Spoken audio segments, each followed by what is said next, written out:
Halo, kami dari tim Asik, founder dari platform Reward, Redo Your Wardrobe. Ide ini berawal ketika saya membuka lemari dan mendapati bahwa, oh ternyata banyak ya baju saya yang bagus, tapi tidak terpakai. Dari ide tersebut, kami membangun sebuah platform untuk memfasilitasi donasi pakaian tak terpakai, yang dimana hal ini akan mengatasi limbah tekstil dan juga mendukung fashion trend berkelanjutan. Next. Fashion Revolution Indonesia menunjukkan bahwa sekitar 40% masyarakat Indonesia memiliki pakaian yang sudah mereka tidak pakai selama 1 tahun terakhir. Dan hal ini tentunya juga mendukung dalam hal penimbunan limbah tekstil. Yang dimana limbah tekstil sendiri berkontribusi sekitar 2,8% dari total sampah yang ada di Indonesia. Dan hanya 7% dari 2,7 juta ton yang bisa didaur ulang. Reward di sini hadir untuk menjadi solusi dari masalah tersebut dengan memanfaatkan limbah sampah yang tidak terpakai sebelum mereka menjadi sampah yang tidak bisa digunakan. Masyarakat dapat mendonasikan pakaian mereka yang tidak terpakai kepada kami yang akan diolah dengan kami beserta dengan mitra lokal kami. Selanjutnya, pasar thrifting di Indonesia sendiri selalu mengalami peningkatan sekitar 8-10% per tahunnya dan membuka lapangan pekerjaan sekitar 100.000 pekerja yang merupakan peluang yang sangat besar yang menurut saya sangat disayangkan apabila dilewatkan. Next. Dari hasil riset, platform kami memiliki keunggulan dibandingkan dengan para kompetitor kami sebagai platform digital dengan harga produk terjangkau, memenuhi standar, dan juga tetap memastikan bahwa bisnis ini sustainable. Oke, next. Ini merupakan skenario produk operasional dari website Reward, di mana memiliki 3 fitur utama yaitu donation, shopping, dan reward point. Jadi pada tahun pertama kami fokus ke pengembangan website. Kemudian akan terus kami kembangkan untuk menambah partner bisnis, kemudian mengembangkan reward menjadi berbasis mobile dan lebih mengeksplor global market. Oke, next. Ini merupakan tampilan desain interface dari website reward. Jadi pada website ini, user dapat melakukan donasi ataupun pembelian produk. Apabila user memilih fitur donasi, user akan bisa mendonasikan pakaiannya yang masih layak pakai. Jadi produk donasi itu nantinya akan kami lakukan cek quality control dan nantinya juga akan kami distribusikan kembali melalui website reward ini. Jadi dari hasil donasi itu kami menawarkan produk fashion untuk pria, wanita, dan anak-anak dengan berbagai kategori seperti pakaian, tas, sepatu, dan aksesoris fashion lainnya.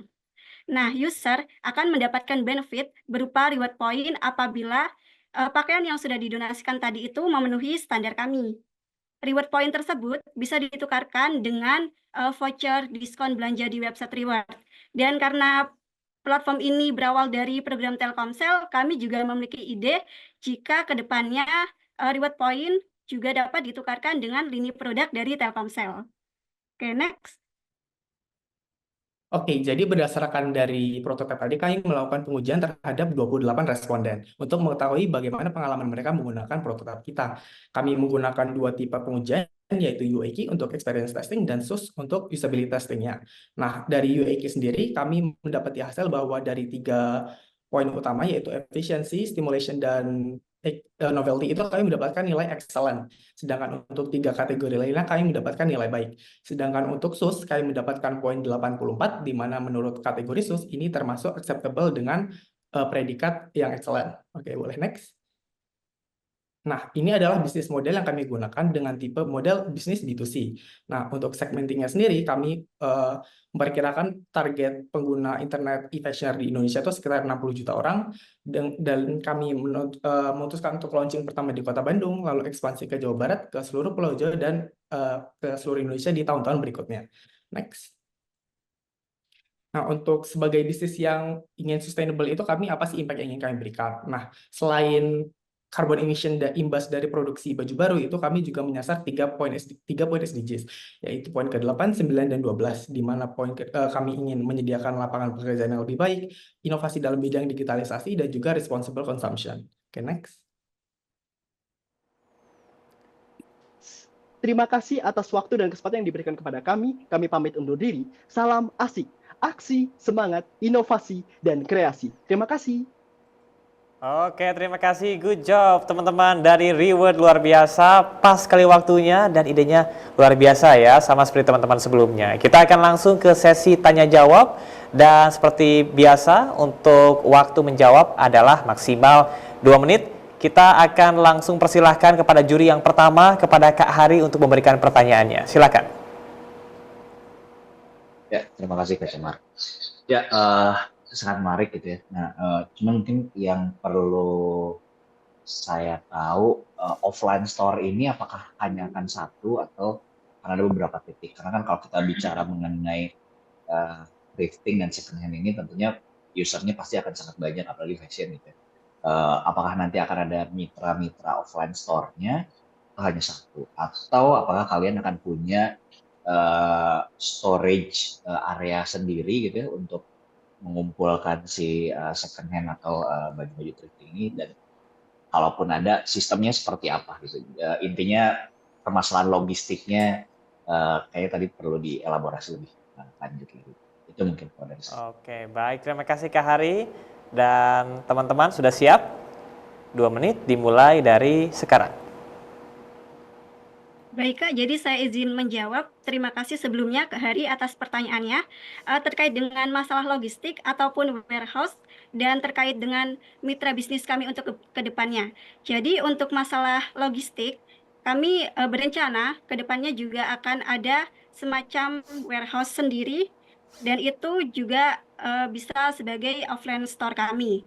Dan untuk jumlahnya untuk pertama akan kami fokuskan ke satu daerah, yaitu tadi di Bandung dulu.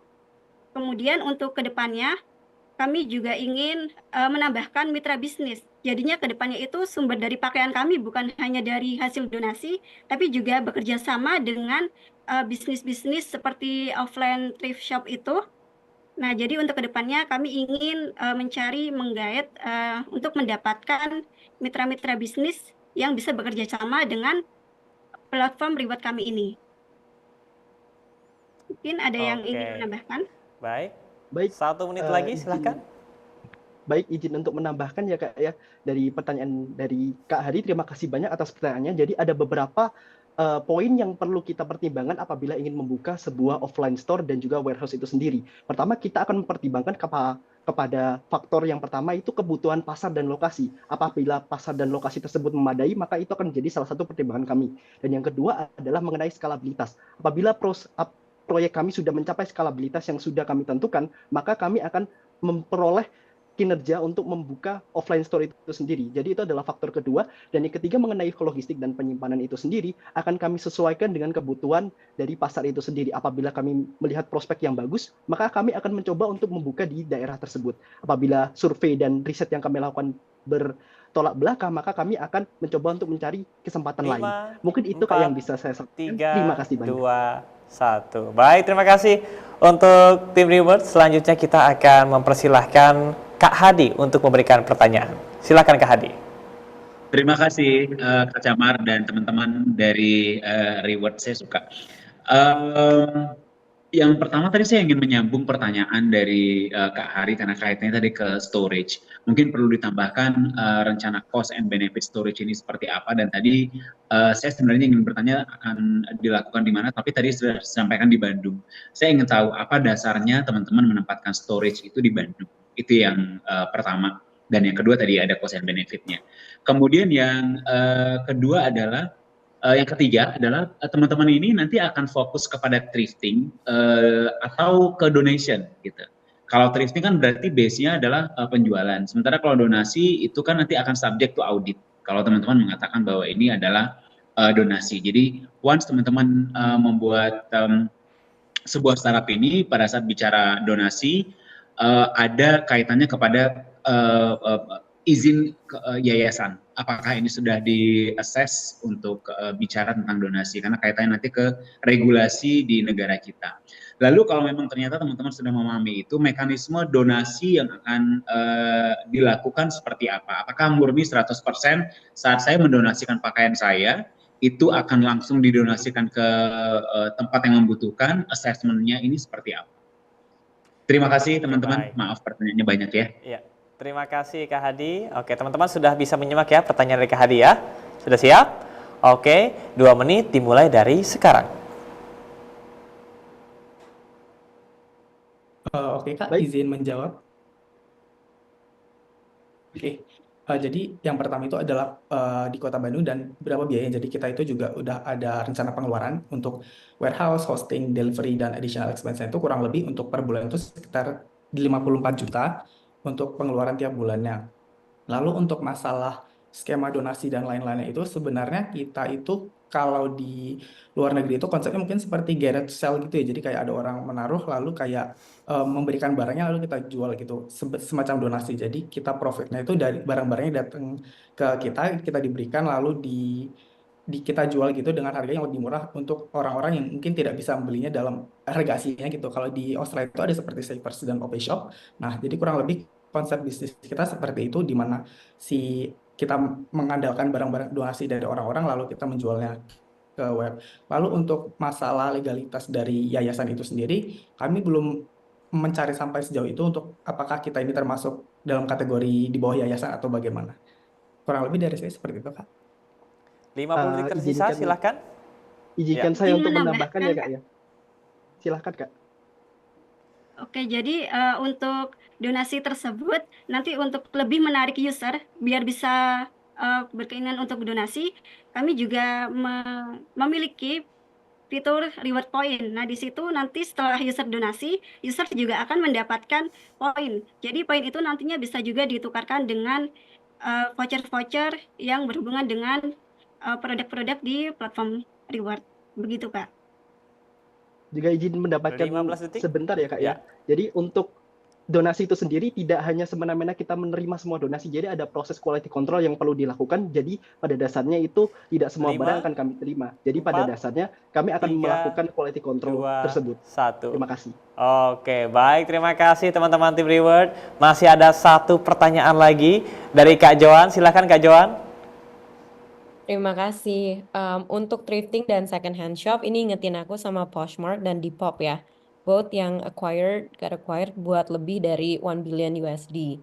Dan permasalahan kepada dua company ini itu salah satunya warehousing. Karena nggak semua barang yang kamu carry bakal dibeli kan. Jadi nanti akan ada oversupply.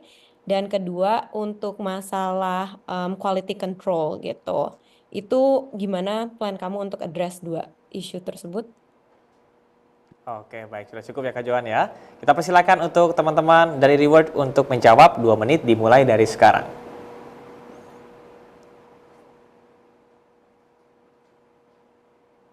Oke, izin menjawab Kak Joan. Jadi kalau misalnya yang masalah pertama itu saya jawab yang pertama dulu, yang kedua dulu yang quality control. Jadi kita itu berpartner dengan penjahit lokal dan laundry lokal untuk menerima baju. Apakah baju ini ada kayak lubangnya masih acceptable atau tidak, itu akan kita perbaiki ataukah atau setelah itu semua quality control selesai kita akan laundry dulu semuanya sebelum kita jual kembali di platform kita.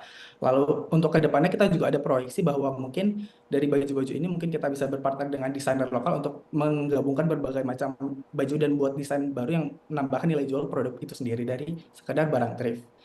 Lalu untuk warehousing itu sendiri tadi memang mungkin akan menjadi masalah ya karena oversupply-nya itu tadi. Nah, jadi mungkin kita akan proyeksikan di Bandung lalu di tempat-tempat ini akan memiliki warehouse-nya sendiri-sendiri. Seperti itu Kak kalau dari saya. Oke, 1 menit terakhir silahkan. Izin menambahkan ya Kak ya. Jadi terima kasih untuk pertanyaan yang sudah diajukan dari Kak Joan. Itu pertanyaan yang sangat bagus sekali. Jadi untuk mengatasi masalah warehousing itu sendiri ya Kak ya. Jadi di sini untuk mengatasi masalah tersebut, saya terpikir untuk melakukan kurasi dan juga proses quality control itu lebih bagus. Jadi untuk mengatasi masalah warehouse itu kan pada dasarnya kita mengalami overstock dan oversupply. Dan untuk mengatasi masalah tersebut kita hanya memilih produk best of the best. Jadi hanya produk best of the best lah yang akan kita pasarkan di platform kami. Jadi kemungkinan tidak akan mengalami oversupply dan oversaturated dari produk itu sendiri Kak. Jadi untuk proses quality control tersebut akan menjadi mekanisme penanggulangan kita terhadap penimbunan dari oversupply dan overstock yang ada di warehouse itu sendiri. Karena kita sendiri tahu kalau misalkan warehouse itu membutuhkan banyak sekali utilitas dan juga inventaris yang perlu dilakukan. Jadi pada dasarnya itu juga akan memotong biaya yang akan kita gunakan untuk menjalankan bisnis ini sendiri, Kak. Jadi mungkin itu yang bisa saya sampaikan, Kak. Terima kasih banyak atas pertanyaannya. 3, Sekian, terima kasih. 2, Satu. Oke, sesi pertanyaan sudah berhasil dipapat habis. Tepuk tangan untuk teman-teman dari Reward ya. Semangatnya terasa loh sampai ke sini ya. Oke, terima kasih Dewan Juri, dan dengan begitu berakhir pula sesi untuk presentasi pitch deck dari Reward.